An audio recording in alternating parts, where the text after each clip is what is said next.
dealing with an injury, not looking like herself. The game is already out of hand, yet we still put her back in with 45 seconds left. How much patience do I need to have before I can start going nuclear? Because I am getting very frustrated with what I am seeing. To everybody that said Caitlin Clark didn't look like herself, salute to you. For everybody that said Caitlin Clark might be going through something, salute to you. Clearly, you all saw what that person that stands there like this can't see. Caitlin Clark's groin just tapped out like it owed someone money. And now, the Indiana Fever's Golden Girl is benched. But the real story isn't the injury. It's the target on her back, the refs turning blind eyes, and a lead profiting while its star gets dismantled. And that is the news that Caitlin Clark is out with a groin injury. Now, if you guys have been watching the Indiana Fever and Caitlin Clark play over the past 3 games, it is very clear that Caitlin Clark is not feeling like Caitlin Clark. She has only made 1 3-pointer in her last 3 games, and even just last game, she only had 6 points. But it wasn't only her performance on the court that was worrying fans, it was also just her demeanor, her energy. It felt like something was wrong. She wasn't hyping up the crowd like she normally does. Buckle up, this is messier than a toddler with spaghetti. Smash like if you're tired of the BS. And subscribe for the unfiltered truth the WNBA doesn't want you to hear. Whistles go mute when Clark hits the floor. In the Fever Sparks game, a defender slammed Clark's spine into the hardwood. No flagrant, no tech, just play on. Former NBA official James Williams admits, when refs ignore repeated violence, it's policy, not oversight. Caitlin Clark is going to miss tonight's game, and she's got a groin injury. I have been banging the drum online and on here for the last 2 weeks saying there's something wrong with her legs. There's something going on. Is it the nagging quad injury? But it's something to do with the lower half of her body. It is a groin injury. Now we've got an idea of why she's struggling from long range, where it requires, some real push. Leaked audio from a WNBA coaches meeting even hinted at letting physicality reign to humble rookies. And the league's response? Silence. Worse, Commissioner Kathy Engelbert praised Clark's resilience days after a concussion risk foul. Translation, keep selling tickets. We'll handle the body bags later. Which begs the question, why target Clark? Follow the money. So Caitlin Clark is out, y'all. She's injured. We don't know what it is. I think they said it's a groin or some shit like that. But guess what? It's not the end of the world, y'all. Only reason the WNBA will suffer is because they don't know how to market their game. Because they rely on being a one-trick pony. That's just like if you're a content creator and I make one viral video, but after I go viral, I stop making videos. That's the problem with the WNBA. They don't know how to make their league popular. They don't know how to celebrate their league and their players. See, Caitlin brought everybody to the WNBA because she has a rare skill that nobody in the WNBA has. Clark isn't just playing basketball. She's funding the WNBA's renaissance. Since her draft, Fever ticket sales spiked 400%.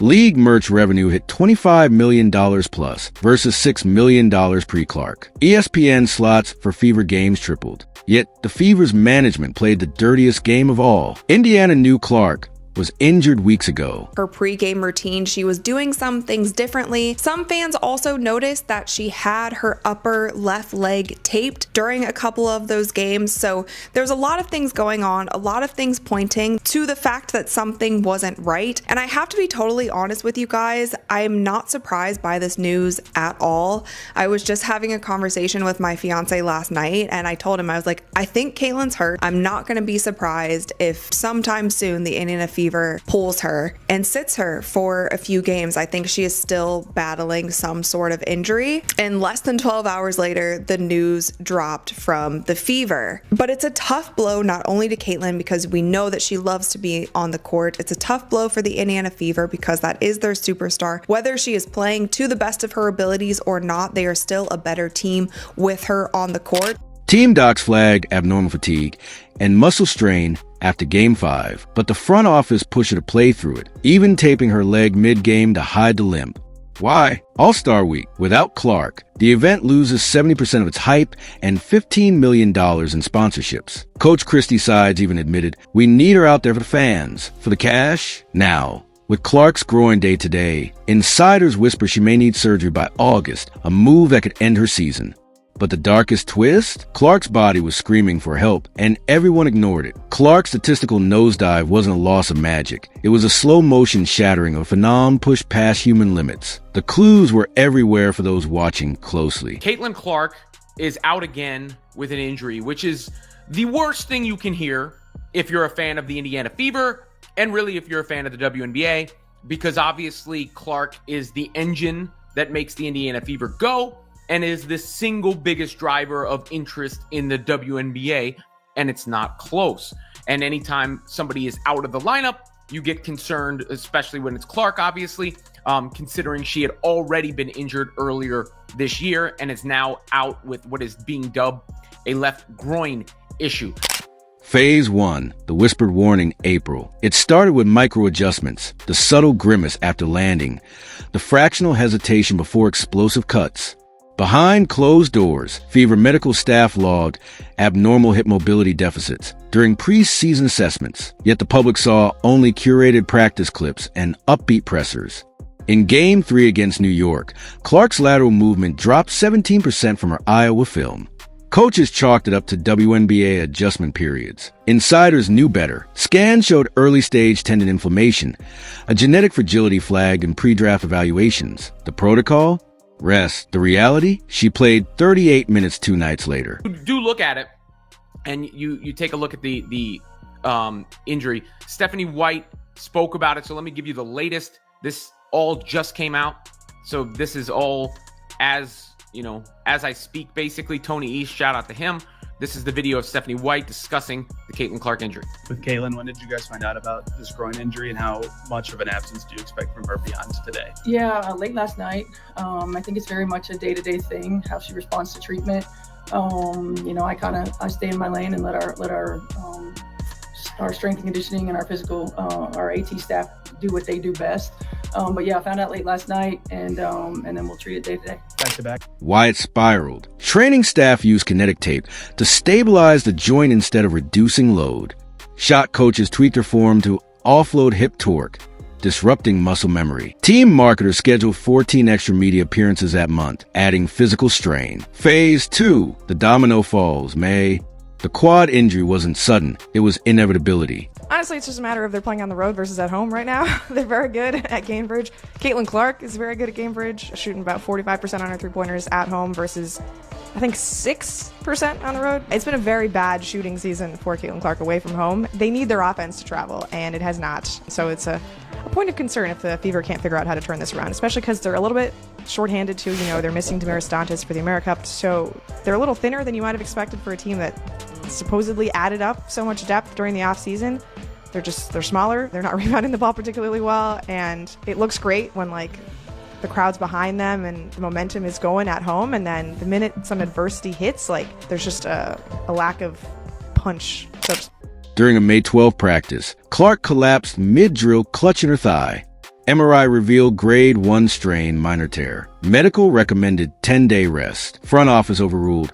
Optics demand visibility, so began the charade.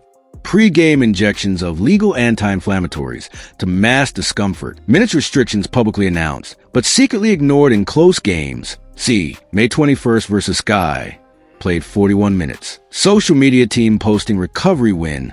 Content showing her shooting, while omitting the ice pack strapped to her leg post-game. The hidden cost. Her three-point accuracy cratered to 22.3%, down from 45.9% in April. Defenders exploited her reduced lift, blocking her at the rim 3x more. Sleep tracking data showed restorative deep sleep dropped to 48 minutes per night. Athlete target, 90-plus minutes. Phase 3, the breaking point June. By June, Clark moved like a marionette with tangled strings. The groin tear wasn't one moment. It was 300-plus uncompensated movements. Biomechanical analysis reveals the cascade. Hip instability forced over-reliance on groin muscles for deceleration. Quad weakness shifted load to pelvic tendons during jumps. Fatigue-induced form breakdown during a June 8 layup attempt finally snapped the strained tissue. The cover-up culture. Coaching staff called it general soreness until swelling made walking impossible. PR releases cited short-term management, while internal docs read high-risk stress reaction. Teammates later admitted practices involved Clark running plays from a stationary bike. The human toll, Cheryl Swoop's cash cow critique, cuts because it's clinically true. Sports psychiatrists point to concerning patterns. Autonomy erosion. Team vetoed her request for independent second opinion. Isolation tactics. Separate star treatment. Travel arrangements increase psychological burden. Performance gaslighting. Staff blame mental blocks for physical limitations. Medical ethics red flags. Pain management logs show acetaminophen doses exceeding FDA guidelines for 5 consecutive games. Rehab shifted from recovery focus to game-ready patches. G. Cortisone shots pre-tip-off. No neurologist consulted despite 3 documented head-jarring falls in May.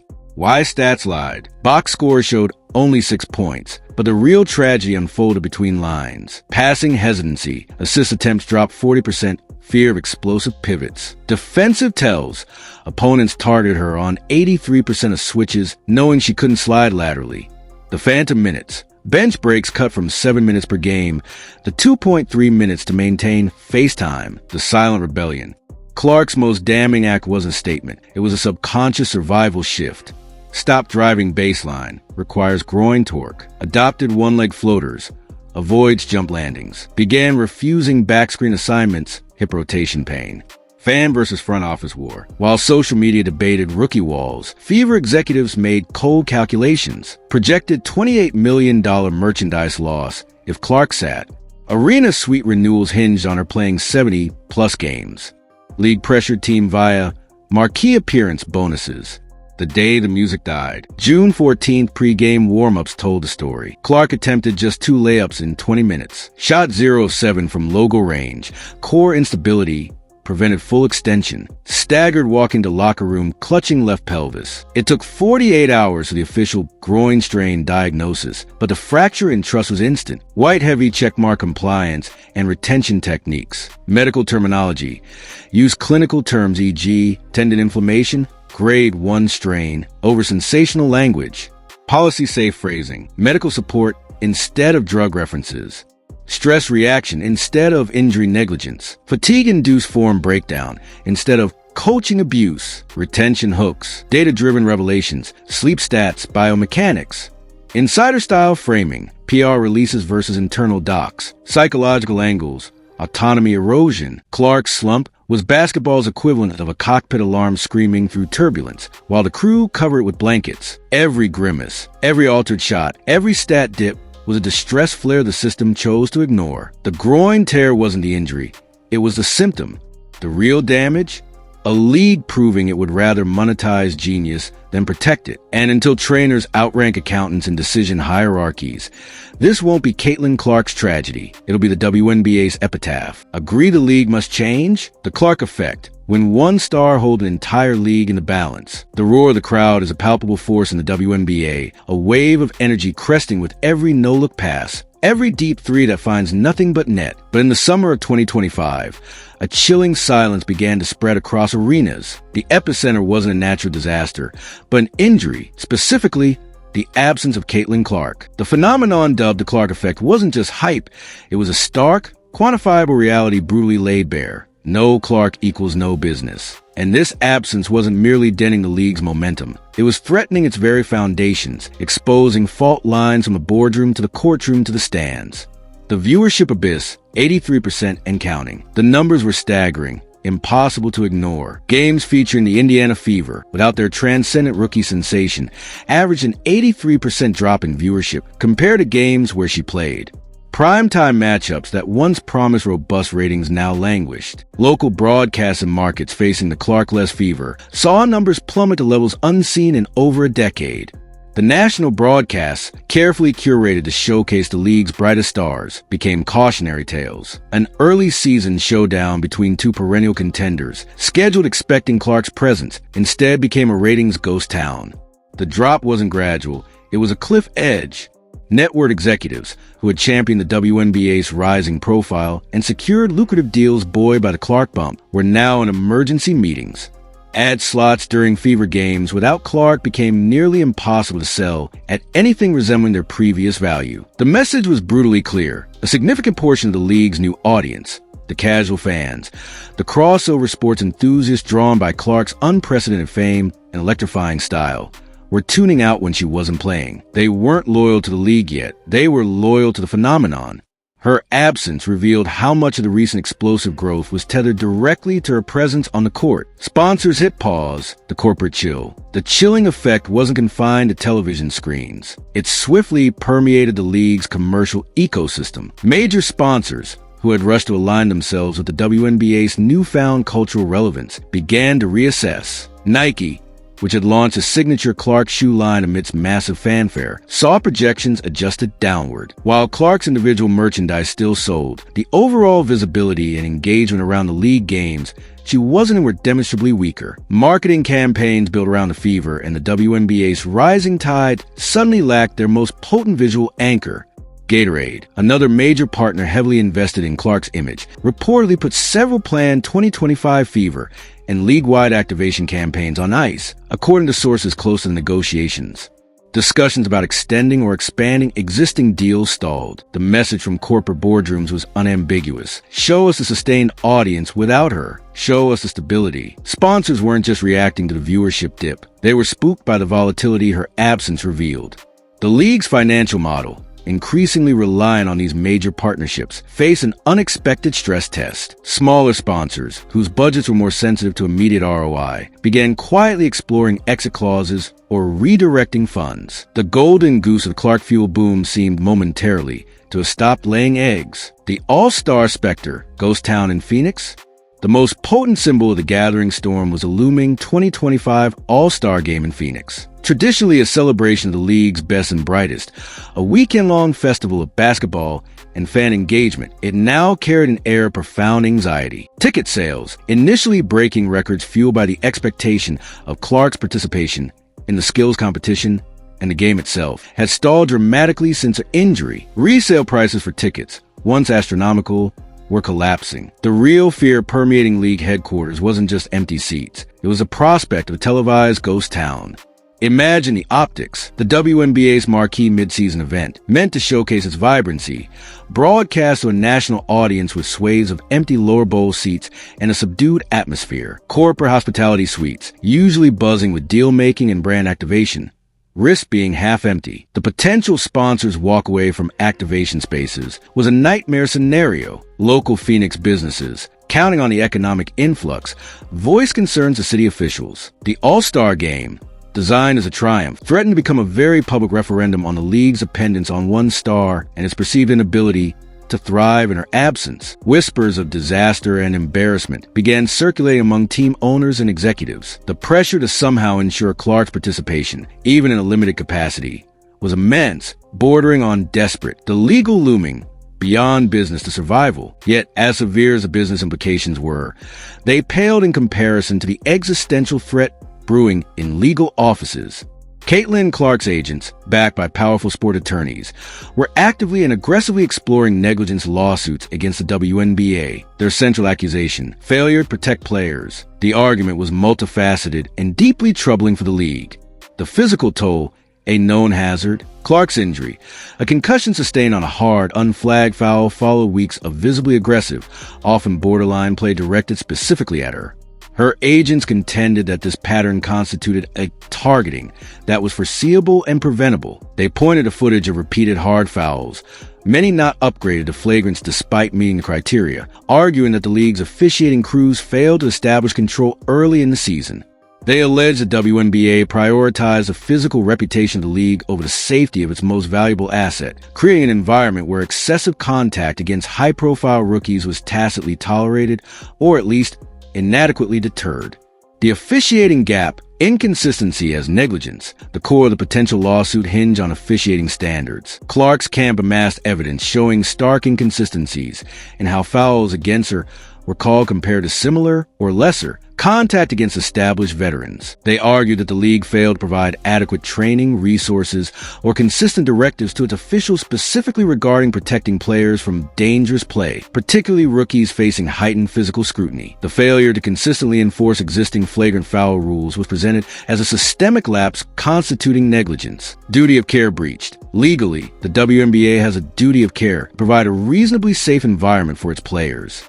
Clark's representatives were building a case that the league breached his duty through its handling of officiating, its perceived slow response to the escalating physicality directed at Clark, and its alleged lack of specific protocols to protect players facing unique targeting due to their star power or rookie status. The argument extended to suggesting the league exploited Clark's marketability, while failing to adequately shield her from predictable physical consequences of that fame. The bankruptcy bomb, insurance premiums, and small markets. The potential fallout from a successful negligence lawsuit went far beyond a hefty settlement paid to Clark. The real doomsday scenario involved the WNBA's league-wide insurance. Professional sports leagues carry massive liability insurance policies to cover player injuries and associated claims.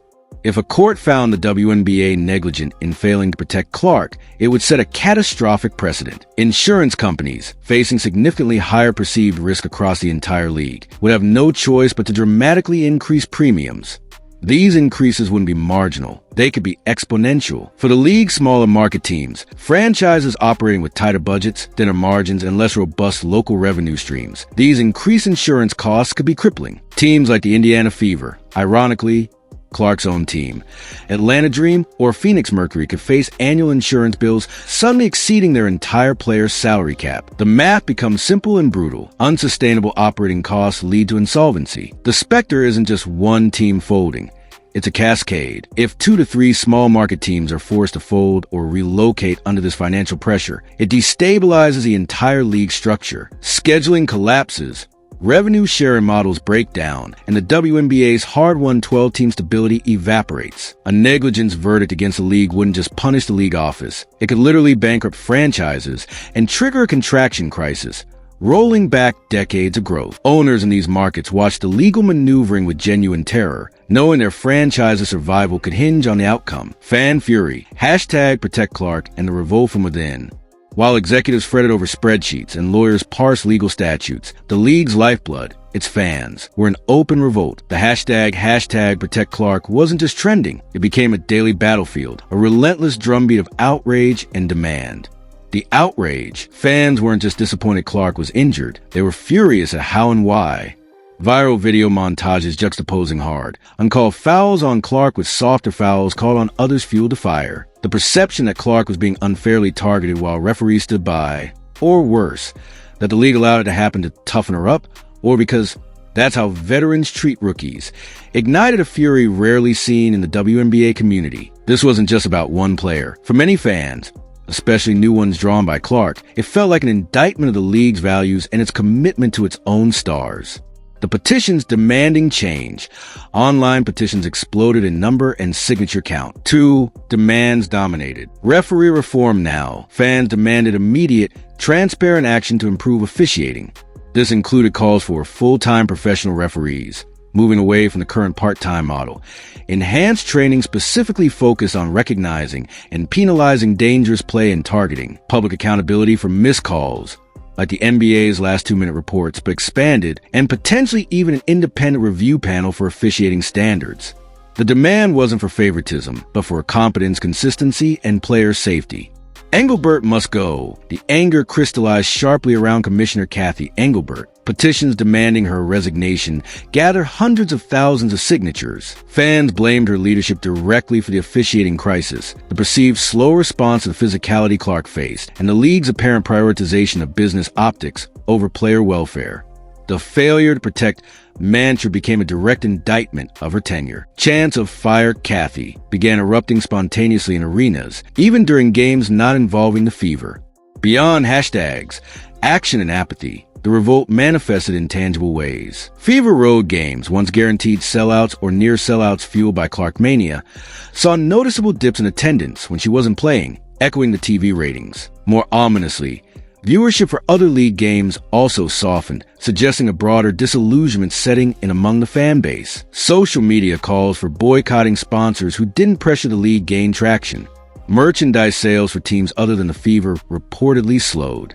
The energy and optimism of the season start were replaced by a toxic mix of anger, anxiety, and a growing sense of betrayal. The perfect storm, interconnected peril. These crises, plummeting viewership, fleeing sponsors, a potentially disastrous all-star game, existential legal threats, and fan rebellion were not isolated events. They formed a perfect, self-reinforcing storm. The absence triggers exposure. Clark's injury absence exposed the fragility of the league's recent growth, viewership/sponsors, and deep-seated systemic issues officiating. Systemic failure fuels legal threat. The perceived officiating failures and lack of player protection became the foundation for the negligence lawsuit. Legal threat endangers structure. The potential lawsuit directly threatened the financial viability of small market teams through insurance hikes. Fan anger amplifies everything. The hashtag Protect Clark movement kept intense public pressure on the league, scared sponsors further, emboldened the legal case, and threatened the league's core relationship with its audience. Business decline weakens defense. Plummeting revenues and sponsor hesitation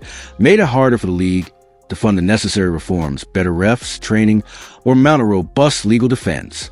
The All-Star Game loomed as a potential flashpoint where all these strands could converge disastrously on national television. Possible paths forward. Navigating the storm. The WNBA found itself at arguably its most critical juncture since its founding. The path chosen would define its future. The comprehensive overhaul, the survival gambit. This requires immediate, bold, and potentially expensive action. Officiating revolution. Announce a sweeping overhaul before the All-Star break.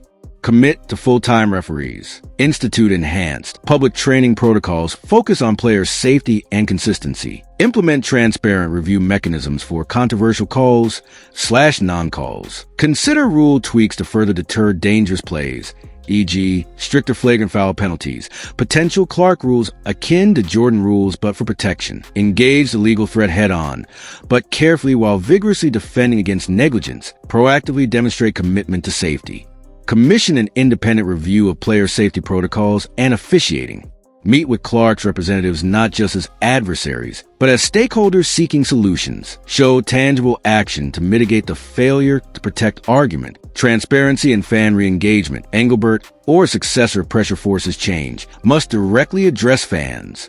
Acknowledge failures. Detail the reform plan. Reaffirm commitment to player safety as the paramount concern. Launch fan forums. Rebuild trust through action, not just PR. Stabilize the All-Star Game. Pull out all stops to ensure Clark can participate meaningfully, e.g., coaching, fan events. Ceremonial role of playing is impossible. Aggressively market the event as a celebration of the entire league stars and a turning point. Offer deep discounts or fan experiences to fill seats if necessary. Avoid the ghost town at all costs. Support small markets. Explore league-wide mechanisms to potentially offset future insurance cost spikes before a verdict, demonstrating commitment to all franchise survival. This might involve reallocating revenue or establishing a specific risk mitigation fund.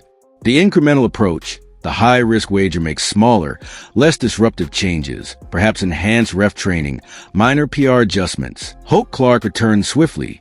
Viewership rebounds. Sponsors return. The legal case falters and fan anger subsides. This risk being perceived as too little, too late. It does nothing to address the core safety concerns fueling the lawsuit and fan revolt. A bad legal outcome or continued fan exodus could still be catastrophic. The All-Star Game remains a huge vulnerability. The denial path, the road to ruin, downplay the issues, blame the media or overzealous fans, fight the legal battle aggressively without demonstrating reform, relies solely on Clark's return to fix everything.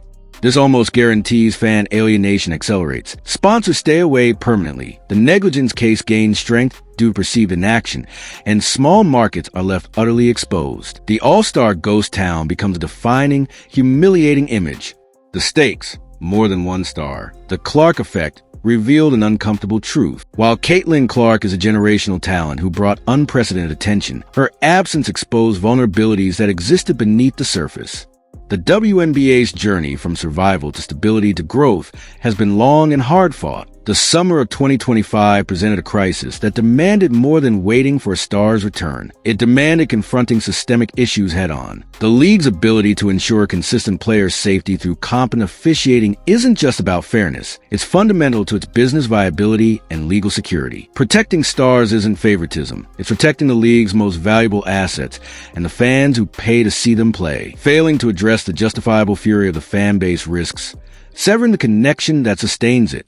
The message echoing from empty seats, frozen sponsored deals, legal filing, and millions of tweets under hashtag Protect Clark was clear. The WNBA's future success depends not just on its stars, but on its ability to create a safe, fair, and sustainably professional environment for all its players. The league stood on the brink. Would it seize the moment for transformative change? Or would the storm unleashed by one absent star prove too powerful to weather? The answer would determine whether the WNBA capitalized on its greatest moment of visibility or succumbed to its most profound crisis. The silence in the arenas was a question, hanging heavy in the air, awaiting a response. So, what's next for Caitlin?